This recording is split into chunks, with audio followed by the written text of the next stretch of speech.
evening, everyone, and welcome for today's Med Talk by IGCP.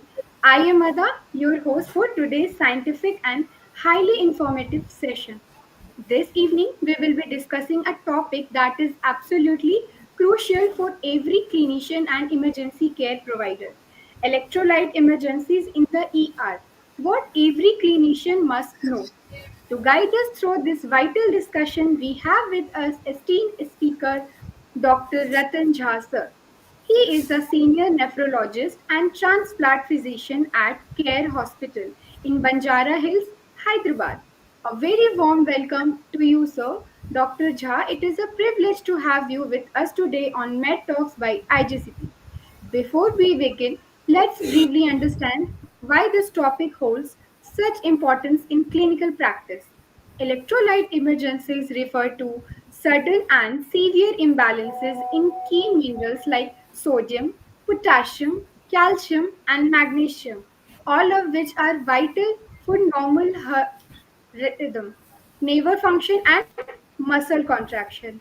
Today, Dr. Jha will help us to understand how to approach these emergencies systematically, from identifying the warning signs to applying evidence based management strategies. So, this session is over to you. Thank you.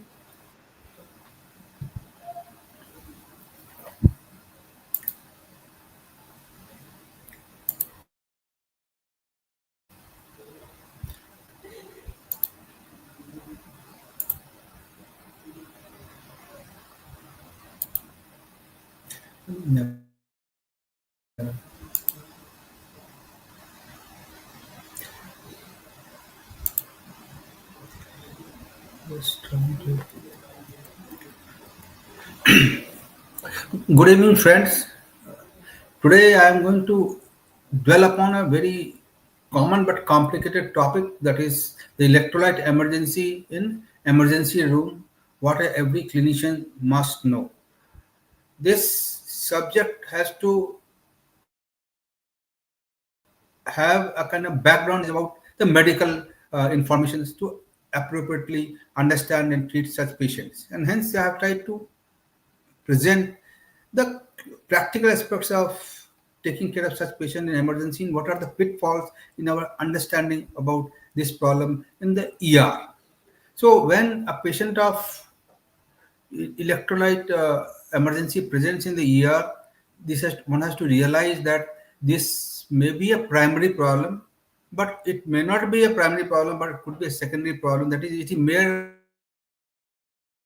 a lab abnormality, which is much more common in ER compared to the primary problem of dyselectrolytemia presenting with symptoms and signs. And hence, it has to be understood that primary disease has to be focused with vigor. And secondary dyselectrolytemia has to be understood in the context of the primary presentation to decide how much to go about managing such patients. That is, primary disease requires immediate treatment, and secondary dyselectrolytemia requires some time to understand why it has happened to treat it accordingly. So when a person presents to ER, the presentation of electrolyte abnormality could be in the form of neurological presentation or neuromimic, where person may misunderstand the problem as a neurological problem and they can present with acute confusional state, and this kind of usually seen with abnormal sodium or a calcium level in the blood. The muscle weakness could be another presentation which may look like a neurological disease, and this could be because of potassium disturbance, magnesium disturbance, or phosphorus disturbance. When the person presents with seizure, this could also be due to an electrolyte disturbance, particularly sodium, calcium, and magnesium. And then it could be another kind of presentation of electrolyte disturbance, which are commonly with the calcium and magnesium. So, but one has to understand these clinical states could be because of some other situation, other problems also, which has to be distinguished from this electrolyte related abnormalities, and that is what a clinician should know how to look at it. The cardiovascular kind of presentation of electrolyte disturbance could be very non-specific. Patient presenting with unease, giddiness, or shortness of breath to the emergency, and this could be associated with arrhythmias, which leads to a low blood pressure, unstable hemodynamics, or or even torsidis d pointis, which is a kind of peculiar arrhythmia which is associated with magnesium deficiency. Other kind of ECG abnormalities could be noticed when such presentation is there in the form of T wave abnormality, U wave abnormality, which could be linked to potassium and calcium disturbance, but there are many other causes are there.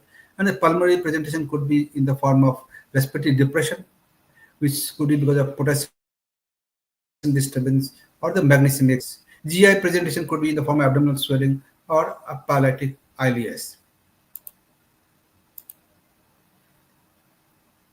Approach when we're trying to talk about the approach to the disorder, we need to have a clinical context to understand the problem, and hence it is very important that we should be not focused only on the lab values but also on the clinical presentation to decide whether the lab value matches the clinical context. The common electrolyte disorder in emergency ER are the sodium disturbance, which could be defined as a hyponatremia when the sodium is below 135, or hypernatremia when the sodium is above 145. But the dangerous kind of disturbance of sodium is said to exist when sodium is below 120 or above 160. Similarly, the potassium disturbance could be because of, in the form of hypokalemia or hyperkalemia, and dangerous levels of potassium is said to be below 2.5 or 6.5. Calcium disturbance similarly is below 8.5 hypocalcemia and above 10.5 hypercalcemia, but dangerous hypercalcemia is or hypocalcemia is shown is to be 7 or 14. Phosphorus disturbance, which may not be a kind of primary disturbance in many situations, if it is presents with a kind of weakness, it is diagnosed when the phosphorus is below 2.5 with the dangerous level below 1. Hyperphosphatemia is mostly seen in presence of renal failure, though it can be seen in rhabdomyolysis and tumoritis syndrome, where the complications are because of associated calcium disturbance. Magnesium disturbance below 1.8 or above 2.5 is defined hypo or hypermagnesemia, and dangerous level of magnesium is below 1 or above 3.5. So these are the kind of lab reports which has to be looked at how dangerous they are when they are abnormal to decide how quickly to go about its evaluation. So when we see in the emergency room in a patient who presents with a kind of neurological manifestation or a cardiovascular manifestation or GI manifestation or a pulmonary manifestation, uh, and we get a lab report which is abnormal, first thing is to ensure the validity of the report. We find that many of the reports are highly unreliable from where the reports have been done, and hence we should not jump to the lab test to decide that this is the case which is explaining the problem. So first thing is to repeat the report in case it is abnormal and it is unexplained kind of abnormality which is not seen understood in the context of clinical presentation. But if the report is in the life-threatening range, we need to start the treatment before we investigate it further. And but if it is not life-threatening, it is important that we try to first of all confirm the report and investigate it why it has happened before we go for a detailed kind of therapy or kind of long-term therapy. This has to be also understood that in our setup or in our kind of ER practice, we find that there is no point sending urinary chemistries in an acute situation as given in the books. Because many a times we see associated with acute kidney injury or chronic kidney disease, where these reports are highly misleading. First of all, it is not reliable and it cannot be interpreted. So, as a routine, this urinary chemistry of sodium, potassium, chloride, magnesium may not have any meaning in an emergency situation. It has to be done in a controlled situation when there are reasons to evaluate it that way uh, with with the kind of confidence about the lab where the sample are sent. It should never be sent in a patient of kidney disease because the urinary chemistry gets altered in the presence of kidney failure. So we need to use the sense in a proper way, that we should have a common sense to use the history rather than to target the treatment. We should not treat the lab, rather than we should treat the whole patient which because the body is not one biochemical organ. There are so many kind of facets of abnormality which has to be understood. Use common sense. There which will mean that we need to have our intelligence rather than the protocol of AI, which we find commonly used in the ER. We should not jump to hasty interventions just based on the blood report, because the body has the homeostatic mechanism to correct any abnormality if given time. We should ask for the correct help from the clinicians who understand the problem well, particularly the cardiologist, nephrologist, and neurologist, as is appropriate in a complicated situation. We should never send the urine electrolytes without understanding how to interpret it. So before we talk about this electrolytemia, we need to at least understand what are the common normal requirements of electrolytes in our uh, body on a day-to-day basis. We normally should take 2.5 gram of sodium or a common salt not exceeding 5 grams. That is comes to 100 milligrams per day. In a patient of chronic kidney disease, it is said that sodium should be below 2 grams. When you talk about potassium, the normal potassium intake is 2 to 3 grams per day, which translates to 50 to 80 milligrams per day. But in a patient of chronic kidney disease where potassium is to be looked at, it is based on the serum potassium, how much of potassium to give. Normal calcium intake should be in the range of 500 milligram to 1 gram, and it should be definitely below 1.5 gram in patients who are having kidney disease, unless the person is a pregnant patient or a child, where you require higher amount of calcium. Phosphorus, normally we take 1 to 1.4 gram of phosphorus per day, but in kidney disease we say that it should not exceed 800 milligram. Magnesium normally is consumed 300 milligram per day, and in a deficient state you may require kind of supplementation. Fluids that we normally take is 2 to 3 liters per day, roughly 20 to 40 ml per kg per day, because fluid overload or underload can lead to a kind of dilutional electrolyte disturbance like dilutional hyponatremia, and hence it has to be understood that what is the normal requirement before we go for a replacement therapy or removal therapy in this electrolytemia. The top three electrolyte disorders that is commonly seen in ER room are symptomatic dyskalemia, that is uh, either hyperkalemia or hypokalemia, and many times there is a hidden magnesium kind of disorder associated with hypokalemia. Symptomatic dyscalcemia, that is hypercalcemia or hypocalcemia, could be the other electrolyte disorder that we talked about, and the symptomatic or a chronic hyponatremia, which is the commonest disorder that we see in ER, where we are called to give an opinion. So when one decides to treat any kind of electrolyte disorder, we need to prioritize the treatment based on the life-threatening values or less urgent values. That the first thing that we need to decide whether this requires immediate treatment before we proceed further, or we can wait for some time.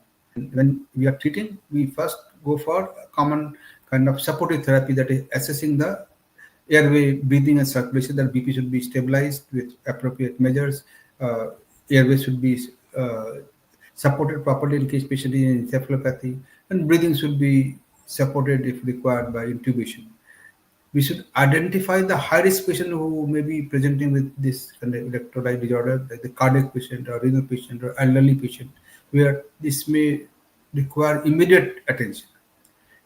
When we are looking at electrolyte disturbance, we should not forget to look at the medication list. Many times patients are not bringing the drugs list what they are taking, and that may be a point to not to be missed even in the follow-up. Even if it is not on the first time it's available, we need to insist the patient that what drugs they were taking, or bring the tablet box to decide what is there any drug which is producing this problem. Close monitoring is required when you decide to treat. That is, you need to look at the blood pressure on a continuous basis. ECG recording, if available, has to be appropriately sent at an appropriate interval of 2 to 6 hours as per the need. The treatment of all this electrolytemia, either electrolyte replacement or electrolyte removal, and also addressing the cause, because medicine is not only a replacement therapy, but it is also looking at the etiological aspects of therapy which is producing the problem. And when we are uncomfortable to treat, we should consult collaborate at least with or a critical care team because they are well equipped to take care of such patients. When we talk about different kind of electrolytes, we need not forget the basic chemistry, that is the periodic table of the elements, because many of the terms have to be understood. If you are, and to understand that, we need to remember the basics. Like for example, the carbon, which is the symbol of C, is having an atomic weight of 12 and atomic number of 6. So similarly, sodium, which has an atomic number of 11 but atomic weight of 23, is the the atom to be remembered when we are trying to calculate how much of uh, sodium in terms of millimole or millicurie per liter is to be given, or potassium, because that concept comes from this periodic table about the sodium, potassium, chloride, and magnesium. What is atomic number? What is the atomic weight? What is valency? To understand the terms which we use in day-to-day practice in the clinical medicine. For example, when you talk about potassium chemistry, potassium has an atomic weight of 39. Potassium is univalent, so 1 milligram of potassium is equal to 1 milligram of potassium, and that will mean 39 milligram of potassium. And when we talk about the atomic weight, potassium plus chloride, the 39 plus 30.5, 35.5 becomes 75. So 75 milligram of this potassium chloride is equal to 1 milli equivalent of potassium, 1 milligram of chloride.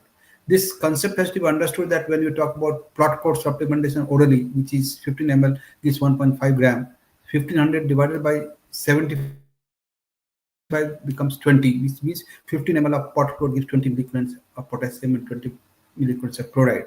So this concept can only be understood if we understand the periodic table and the atomic weight, atomic number, and its valency. So potassium is a common kind of disturbance in the ER situation, and one has to remember that this hyperkalemia, particularly which is dangerous, is very unlikely to happen unless the kidney is dysfunctional. That is, in absence of kidney failure, it is very difficult to get hyperkalemia. Or if kidney handling of potassium is blocked due to drugs like potassium sparing diuretics or any other kind of drugs which blocks the potassium excretion, or transport defect, which can happen in patient of diabetes with normal renal function, that is distal renal tubular acidosis type 4. So hyperkalemia, if it happens, this is always associated with drugs or kidney dysfunction. In contrast, the hypokalemia is quite common. It is due to multiple factors, which could be because of low kind of intake, shift or loss from the kidney or external side. Serum potassium versus plasma potassium, one has to understand that serum potassium will be 0.5 milligrams more than the plasma potassium, and hence the hyperkalemia is said to be present when potassium is serum potassium more than 5.5, though plasma potassium could be 5 milligrams per liter.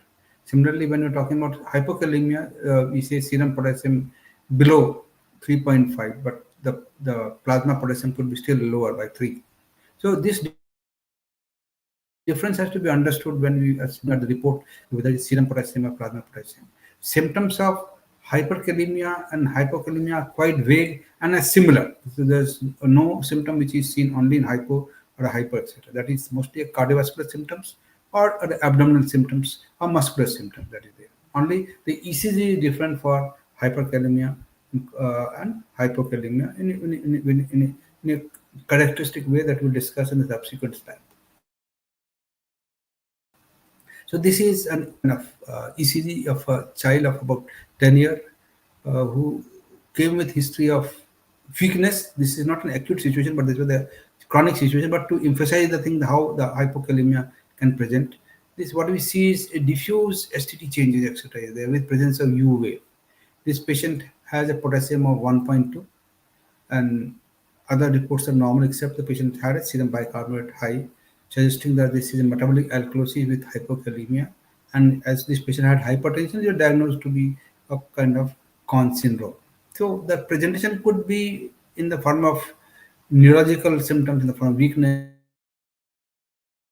or quadriparesis or abdominal distension, or vague symptoms are there unless we think in a rational way, we may be able to miss it. So T wave abnormality is a form of flattened T wave, and presence of U wave is said to be very, very characteristic of hypokalemia in an appropriate situation. So when you try to treat hypokalemia, we have only three types of molecules to treat: the potassium chloride in the form which is available both as oral and IV supplementation, potassium citrate, which and potassium hydrogen phosphate or POTPHOS. One has to understand that the in which context these preparations are given, etc. Potassium chloride is given in all situations of hypokalemia, and 15 ml of potassium chloride oral gives 20 milliequivalents. When it is given in intravenous form, 10 ml of potassium chloride ampule gives 20 milliequivalents. Potassium citrate is a special kind of potassium with the citric acid derivative, which which is usually used in situation of renal tubular acidosis. We have even tablets which are slow release potassium chloride, and each tablet gives you 8 milliequivalent of potassium. POTPHOS, which is a potassium hydrogen phosphate, is a special kind of preparation which is usually given in a situation of hypophosphatemia with hyperkalemia or in a patient of malnutrition. And each ampule gives 66 milliequivalent, which has to be given diluted over 8 to 12 hours. In an ICU setting where the limited fluid is to be given, particularly in a patient of kidney disease with uh, hypokalemia, we usually give 1 ampule of potassium chloride added to 100 ml of saline through the peripheral vein over 2 hours, and if need is there, we can give over 1 hour. And this amount of potassium chloride supplementation raises the potassium by 0.25 milliequivalents per liter. Any dose above 20 milliequivalent per liter per hour requires monitoring, and hence unmonitored we use 1 ampule in 100 ml over 2 hours. It is said that the treatment of hyperkalemia in a usual situation is to give 10 milligrams per hour as slow infusion. But one can go up to 20 milligrams per hour in a specialized situation where the ECG monitoring is there. Uh, the total amount of potassium that can be given in 24 hours is roughly 100 milliequivalents, but it can go up to 200 milliequivalents under supervision. And the potassium supplementation IV should always be followed with the oral supplementation as possible on a continuous basis, because otherwise it will recur. And the total correction is not the aim, and one has to do this correction over weeks in a hypokalemia by looking at the cause of hypokalemia. So this is just a kind of pictorial way to talk about hypokalemia, which we can see in here, that is defined as serum potassium less than 3.5 millimole per liter, and this could be because of renal loss, could be because GI loss, this could be because shifting, and this could be because of other things that we talked about. And the treatment is basically using potassium chloride, potassium citrate, or potassium hydrogen phosphate as appropriate. In contrast to hypokalemia, which is quite common, hyperkalemia is a dangerous electrolyte disturbance, and mild hyperkalemia is said to exist when potassium is between 5.5 to 6 milligrams per liter serum potassium, moderate 6 to 6.5, and severe more than 6.5. And the potassium disturbance begins with the EC change of the T wave peaking, that is called tall peak T wave, when the potassium is between 6 to 7, and then there's a kind of P wave flattening with loss of P wave between 7 to 8 or 8 to 9, and then white QRS tachycardia with a kind of ventricular fibrillation or arrest. So this is the way the things progresses, and this is a patient where the potassium was posted potassium will be between 6 to 7, because what we see clearly is a sharp peak T wave. This is hyperkalemia reduced induced repolation abnormality, and this will immediately get corrected in the ECG by the use of calcium gluconate. So this kind of changes of tall peak T wave without loss of P wave is seen when potassium is above 6 but below 7. Another patient that we saw at early morning at 5 o'clock presenting with uh, respiratory distress, what we see is that beside the tall peak T wave, there is loss of P wave, and the QRS looks prolonged. So this is So this is a true hyperkalemia where the potassium is likely to be between 8 to 9, and this patient had a serum potassium of 8.3. Patient required urgent dialysis. So that is the way the patient can present with either respiratory symptom or the muscle symptom or the heart symptom. ECG gives the first kind of evidence that this patient is having hyperkalemia. The patient that we showed in the previous slide was a patient of end-stage renal failure who had missed dialysis. There are five key steps in the treatment of hyperkalemia that we must protect the heart, then shift the potassium into cells, remove the potassium from the body, monitor the potassium and glucose, and prevent its recurrence. So these are the steps, and each step is important because otherwise it will recur again. So the acute treatment of hyperkalemia is with the use of calcium gluconate, 10%, 10 ml over 10 minutes, and it can be repeated 2 to 3 times over 60 minutes. This will stabilize the ECG abnormality, and we will see the ECG change. The potassium might not have come down. The other thing is to use insulin with dextrose to shift the potassium from extracellular fluid to intracellular fluid, and that we do by using 5 units of insulin with 100 ml of 25% dextrose if the blood sugar is below 250. And this is to be given over 30 minutes. Beta 2 agonists in the form of nebulization, like salbutamol, can be used, where 10 milligram is given over half an hour as nebulized fluid, and this has got an effect, bit delayed, but it continues to be there for 2 to 4 hours. And this approach of calcium insulin beta 2 agonist is a temporary affair till we go for potassium removal, which could be in the form of either diuretic with saline if the patient is passing some amount of urine, or using a kind of potassium binding drugs like sodium polystyrene sulfonate or calcium polystyrene sulfonate, which is calcium resonium, but it's the approach which is not effective in the acute situation. And the hemodialysis, if needed, will be the best approach to take care of immediate hyperkalemia. But this approach has to be followed by the chronic management, because the things will recur again in case we are not giving a chronic management to prevent hyperkalemia. So when we talk about the quantum correction of hyperkalemia, it is said that roughly 50 to 100 millicurie extra potassium has to accumulate in the system to raise the potassium by 1 millicurie from above the 5.5. And all the measures that we talked about only removes the this potassium excess, which can lead to a reduction of serum potassium by 5 to 1 milligram per liter.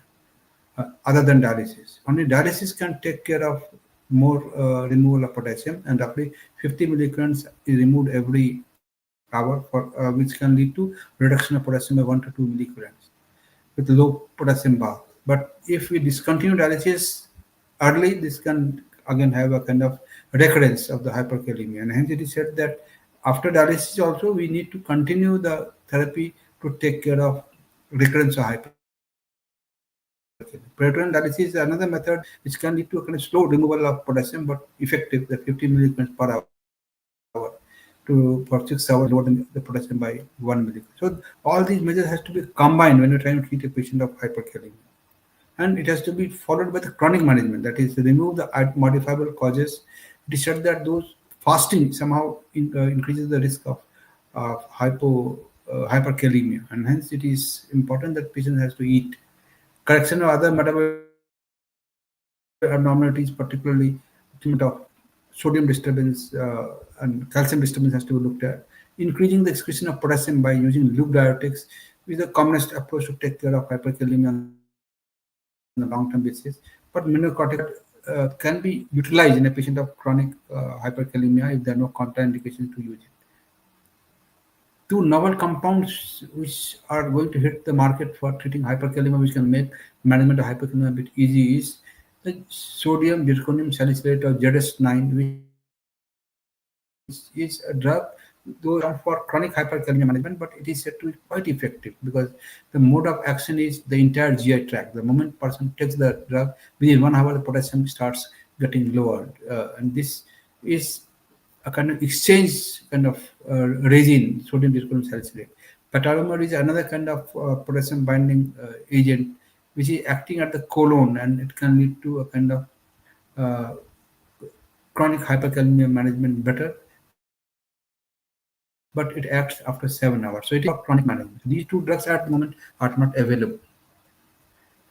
So switching from the potassium disturbance to the sodium disturbance, which is a very common condition, hyponatremia is defined as sodium below 135, and mild, moderate, and severe hypokalemia, as listed in the slide, is levels are mentioned. But many times the neurological manifestation do not match with the sodium level. It is said that between 130 to 135 is mild, with some kind of subtle change in the mental or physical function, moderate when the nausea and malaise is there when the sodium level is much lower, and severe when it is below 125. It is said that patients who are having less than 120 is again dangerous hyperkalemia, where there could be cerebral herniation, and less than 110 uh, on any patient of chronic hyperkalemia with acute dip is called to be said to be a dangerous hyperkalemia.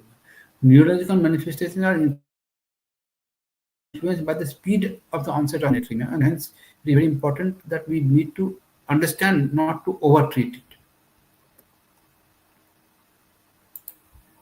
The useful diagnostic parameters in difference in hyponatremia is shown in the slide, that we always look at the serum osmolarity and the urine osmolarity if is available.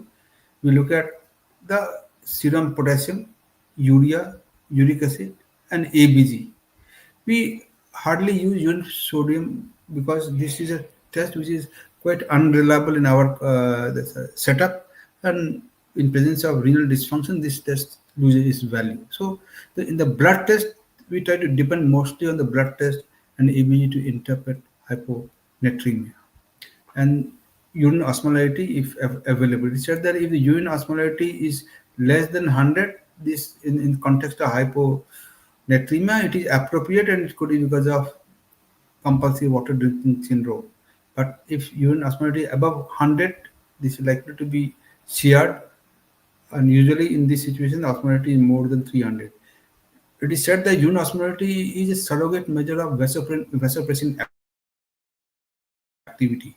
High and low urine osmolarity equate with high and low vasopressin levels respectively, and hence this is important test, but these tests are not immediately available. Even if we send the sample, takes time to get information. Hence, we are not utilizing this report in the decision making, though it is sent in an appropriate situation. So challenge in hyponatremia management is to treat or not to treat, because it is already known that inappropriate treatment can be harmful. It is hyponatremia is often misdiagnosed as a primary disorder, but it could be a problem which is associated with another disorder which is to be treated rather than to treat the sodium level. And this hyponatremia is associated with increased morbidity and mortality if rapidly corrected. So the thing is that once we decide to treat patient who has symptomatic hyponatremia, there are various formulas that collecting for correction of hyponatremia, sodium formula, change of sodium, change of fluid. There are formulas for potassium supplementation, water restriction, that is simple intake output balance, use of diuretics. We use in case we think the patient requires a therapy for hyponatremia is a simple formula of 1 milligram per kg of sodium chloride leads to a rise of serum sodium by 1 milligram per liter. And this is to be followed up. After every 4 hours, you decide how much to give and when to stop the therapy. There are various formulas which are written in the textbook, and for few of them are shown in this, that how to calculate that how much of hypertonic saline to give. Usually it is given as thumb rule 1 ml per kg per hour for 1 milligram per rise of sodium to give her 4 to 6 hours and repeat the report. Similarly, the infusion rate of 5% dextrose to re-lower the sodium when we are giving the therapy in a patient who had developed hypernatremia is to use 3 ml per kg per hour, and then every 1 to 2 hours to decide whether to discontinue this therapy or not. One has to understand what is the difference between osmolarity and tonicity, because tonicity is the thing which ultimately leads to shift of water from extracellular to intracellular compartment and vice versa. And the plasma osmolarity is usually calculated with sodium, the blood urea, nitrogen, and glucose, while the plasma tonicity is the same plasma osmolarity minus the blood urea nitrogen, which is a molecule which doesn't produce much kind of tonicity, because it moves freely from intercellular to extracellular compartment and not related with the fluid shift. This is a slide to show that in when person has both hyponatremia and hyperkalemia, and if you are giving a potassium supplementation or say 200 milligrams in an adult of 40 liters over 24 hours, this by itself will lead to a rise of potassium by 5 because of the osmotic shift that is there. So potassium supplementation can also lead to a kind of correction of sodium. So the target sodium correction is shown in the slide. That rapid correction should be 1 to 2 milligrams per liter for 4 to 6 hours, and thereafter slow correction of zero point 0.5 milligrams per liter. It is said that to get a symptomatic relief, only 6 milligrams per liter is enough over 3 to 6 hours. And in no situation the sodium correction should go beyond 10 to 12 in 24 hours and 20 milligrams in 48 hours. It is said that we should treat an asymptomatic patient over weeks and not even days. Target sodium to have a symptomatic correction for most of the situation is to get sodium to close to level of 125. We should avoid total correction, and we should have an overshoot option of 5% dextrose and desmoprazine when we are giving this therapy in a critical care setting. One of the side effects of overcorrection of hyponatremia is osmotic demyelination or central pontine myelinasis, which is a very uncommon disorder but a kind of fatal disorder. It occurs usually 1 to 7 days after the aggressive therapy and mostly fatal, but few survivors with permanent damage remains on the ventilator or the tracheostomy. It usually occurs due to brain shrinkage with the loss of myelin, and patient presents usually as locked-in syndrome or coma. It was earlier considered that plasmapheresis may be of benefit, but not thought anymore. MRI is said to be diagnostic, which may be seen after 1 to 2 weeks. So this is a true patient seen about 1 year back with history of seizure and encephalopathy, which was treated in the periphery where sodium was 97 reported, which increased to 111 to 121 in 3 days time.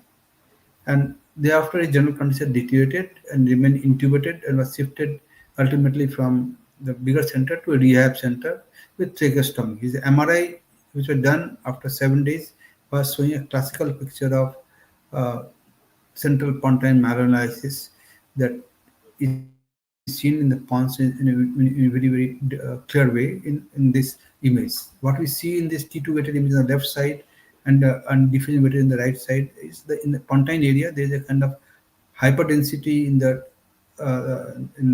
pons, which is also seen as hypodensity or mildly hypodensity density in the pons in the left side. So this is the pontine area which has suffered from demyelination, and that's why the patient remained unresponsive. So that was about the hyponatremia.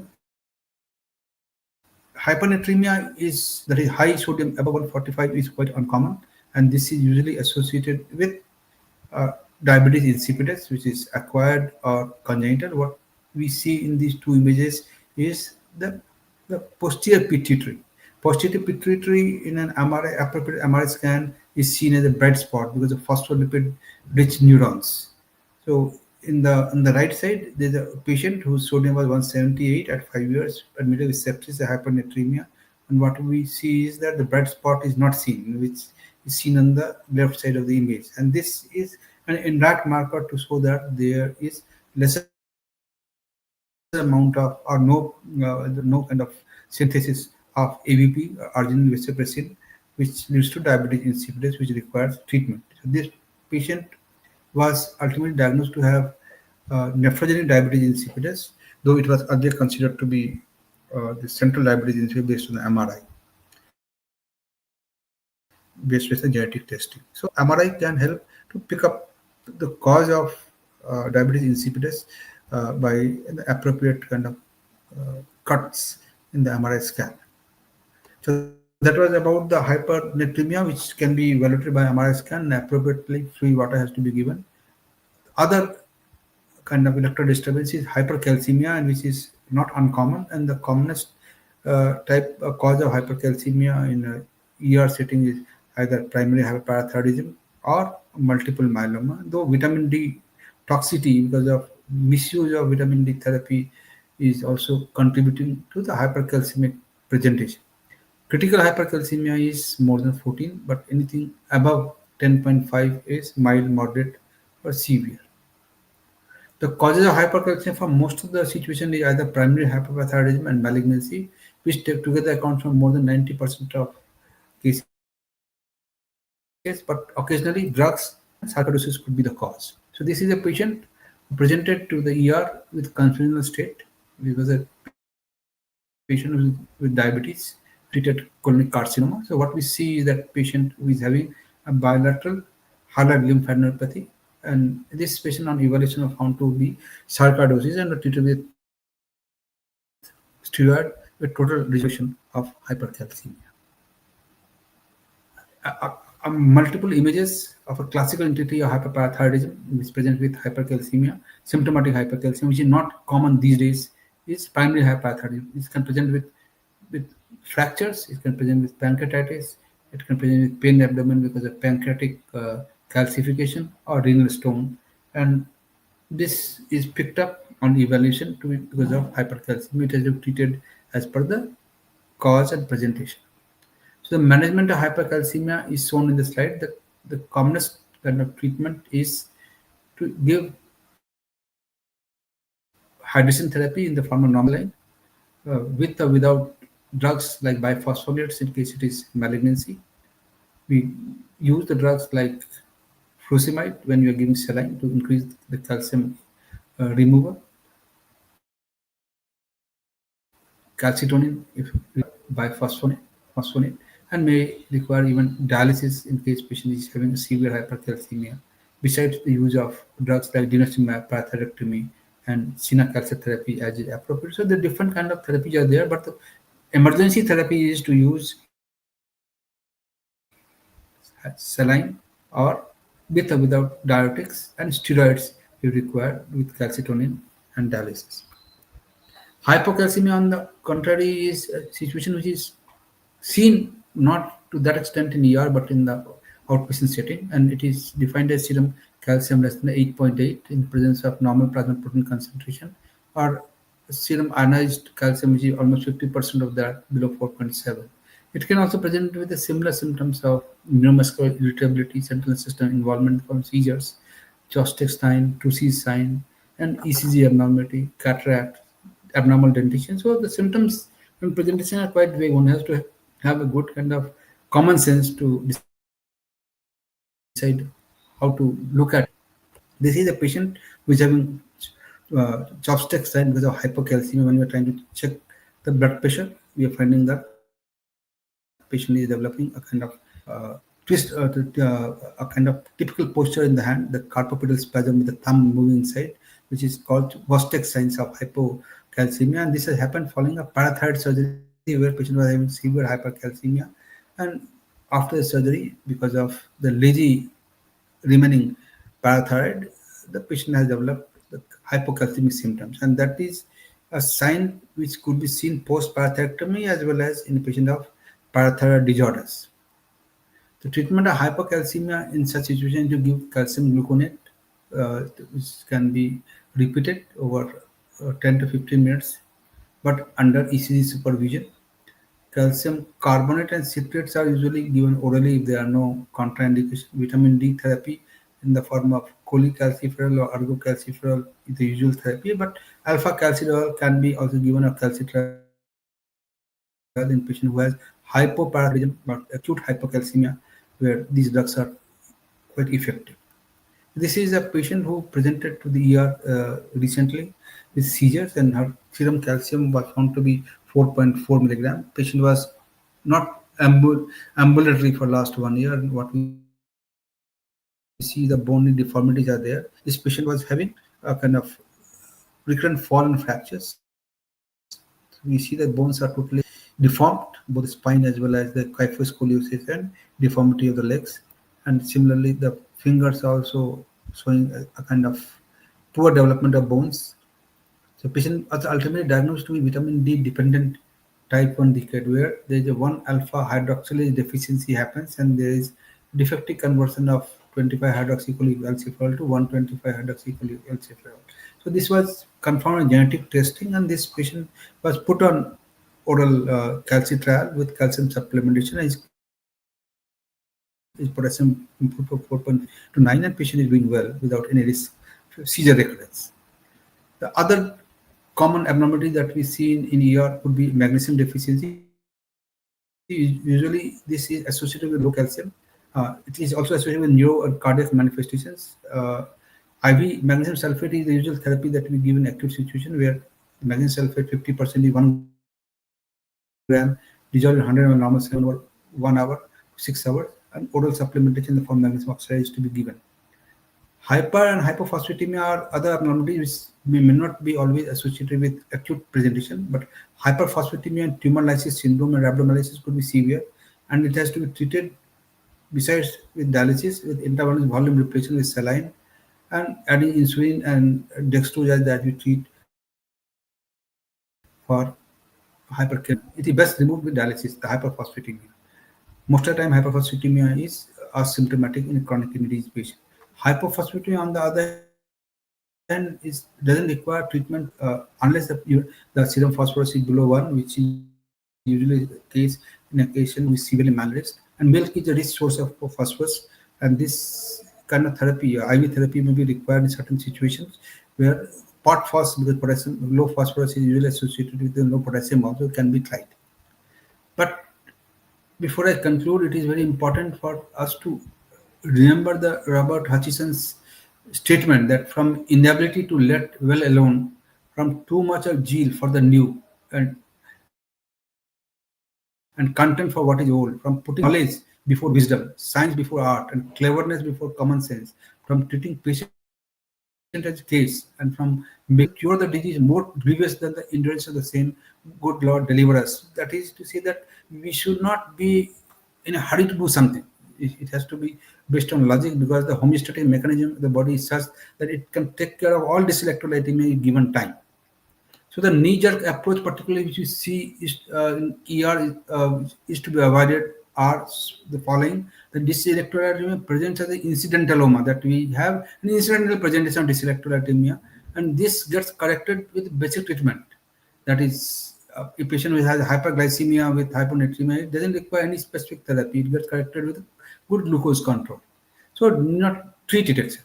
Interpret the electrolyte disturbance in the context of arterial blood gas, because metabolic alkalosis with hypokalemia and has a different meaning than metabolic acidosis with hypokalemia. Low sodium is usually incidental in many situations, and there is no hurry to treat, as in uncontrolled diabetes or in other kind of situations. Borderline high potassium, there is no need to treat unnecessarily. This could be an artifact because of the poor sampling. Low calcium is incidental, and that need not be treated unless person is symptomatic. Low potassium and phosphorus could be a part of malnutrition. We have to treat the region rather than giving a supplemental therapy. ECG abnormality with the raised potassium, one has to clinically correlate that if the patient's potassium is high but ECG normal, we can wait, we can repeat the test, we can look at the risk factor, we can look at the drug chart to see whether there is risk of hyperkalemia there or not there. And when the patient has ECG abnormality or hyperkalemia, there is no need to jump to cardiac pacing, which is many times we see in the ER situation. The cardiologists are called to do the pacing, but that is not required. That's not the standard of therapy. So to conclude, no treatment for lab abnormality may be a good option in many situations, but particularly for chronic hyponatremia. Hyperkalemia does not need pacing. Chronic treatment needs to be always considered to prevent the recurrence. In presence of renal failure, dialysis may be a better option to correct all dyselectrolytemias, because which is difficult to treat in presence of renal failure otherwise. And the dose of beta 2 agonist that we use for hyperkalemia is 4 times that of bronchial asthma. That has to be understood. The same drug in high dose is a kind of treatment for hyperkalemia, and low dose is bronchial asthma. And that is all that I wish to share with you all. Thank you.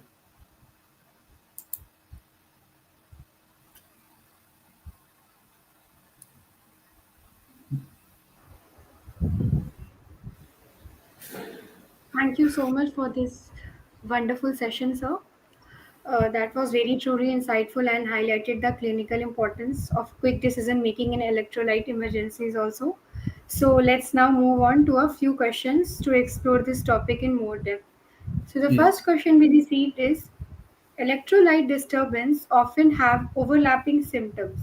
What are some key clinical clues or red flags that can help clinicians quickly identify which electrolyte is likely deranged? Uh, One has to uh, understand in what way the people are presenting. If the patient has a CNS symptom of encephalopathy, that it, the one of the differential diagnosis will be the sodium disturbance, but calcium disturbance as well as this magnesium disturbance can also present the similar testing. So uh, the, the symptoms could be very, very misleading. We cannot be sure about it, that whether the patient has dyselectrolytemia or not. So when the patient presents clinically with respiratory failure, one has to look at the potassium disturbance as well, which is much more common than the magnesium disturbance, which can also happen. So the one cannot make a kind of guesswork diagnosis based on electrolyte. One has to know the background of the patient. If the patient is vomiting and has developed generalized weakness, this could be electrolyte disturbance. So one symptom is not equal to one kind of thing that. So presentation could be neurological, cardiovascular, GI, pulmonary, or non-specific weakness that is there, etc. So one has to have a high index of suspicion, etc. That this could also be dyselectrolytemia. This was a problem during our MBBS time and MD time when these tests were not fully available. We used to say dyselectrolytemia and leave it like that because tests were not there. We used to make a guesswork diagnosis. Now every test is available. Only thing it has to be properly interpreted. So all symptoms are possible, etc. But most of the most common symptoms are neurological, cardiovascular, GI, and musculoskeletal symptoms. So it can mimic anything, etc. So we need to have good medical knowledge to interpret the patient's symptom. Okay, that's quite informative, sir. Thank you for the answer. So now let's talk about the next question. So the question is: what are the first line management protocols or immediate corrective measures that should be taken in critical cases such as hyperkalemia or hyponatremia? In a critical situation, the first thing is that we need to secure the airways. We need to look at the patient is breathing properly or not, and circulatory support, that is the IV line for maintaining the blood pressure. The ABC has to be looked at, and patient has to be connected and monitored to see how the ECG rhythm is there, and BP has to be looked at before we decide further, etc. So the first thing is stabilization of the patient by the standard protocol for any patient who comes in the emergency. That is, we check the ABCs, check the ECG, check the blood pressure, check the EBG, and decide how to go about it, etc. And based on your clinical sense, decide whether patient is having hypoglycemia or patient has a possibility of hyperkalemia. Because hyperkalemia is dangerous emergency, we may not have much time. And in that situation, many times you find that too many doctors are consulted without trying to have an idea to who is the right person to consult. Like for example, ECG is showing a tall peak T wave. It is a hyperkalemia that is there. One can go therapy which are appropriate that we talked about in acute situation. But tracing is not required because in a situation of hyperkalemia that doesn't work because the pacemaker beat will not be perceived by the heart, etc. So the pacing is not a therapy which has to be understood by those who are in the ER for hyperkalemia. Hyperkalemia has to be treated in case of serious situation after stabilization by giving diuretics, dialysis. These are therapies which has to be appropriately utilized. Okay, thank you Hypokalemia so is much. not a difficult situation. Hypokalemia has to be given with what we talked about. Start with 20 milliequivalents of potassium in 100 ml saline and give it over 1 hour. This will take care of the immediate problem, etc. And then we can follow it up, etc. That is there. So hyper and hypokalemia are much more common. Hyponatremia is equally common, but unnecessary treatment many times are given because it's a chronic hyponatremia in most situations. Okay, thank you so much for this brief answer, sir. So we are forwarding with the last question. The question is: in your experience, how can clinicians ensure long-term prevention of electrolyte imbalances, especially in patients with chronic kidney disease or those undergoing dialysis, sir? in a patient of chronic kidney disease, the common dyselectrolytemia is hyperkalemia and hyponatremia. These are two things which are quite common. Other things are hidden, like hypomagnesemia, hypocalcemia, hyperphosphatemia. These may be there, but they are not dangerous. That can wait, etc. Hyperkalemia is quite common, and the commonest cause of hyperkalemia in a patient with chronic kidney disease is use of RAS blocker or use of potassium sparing diuretics or dietary indiscretion. These are the common things which produces hyperkalemia. And then using the kind of that ORS solution when they will have a loose motion, etc. Because ORS is a good therapy for patients who are having dehydration in a normal kidney function, but it becomes a dangerous therapy in a patient of kidney disease because we don't want to give potassium supplement in patient on dialysis or in a chronic kidney disease, and they don't ask us. So they think that the common sense therapy that is to be used. So this is a thing which we see quite commonly, which produces hyperkalemia when they are taking ORS or coconut water for taking care of their whatever stomach upset that is there. Okay, thank you so much for the answer, sir. I hope you did justice with the answer, sir. So, Dr. Ratan Jha, sir, for sharing your expertise on this critical aspects of emergency medicines. Your practical insights will surely help clinicians handle electrolyte disturbance more confidently and effectively.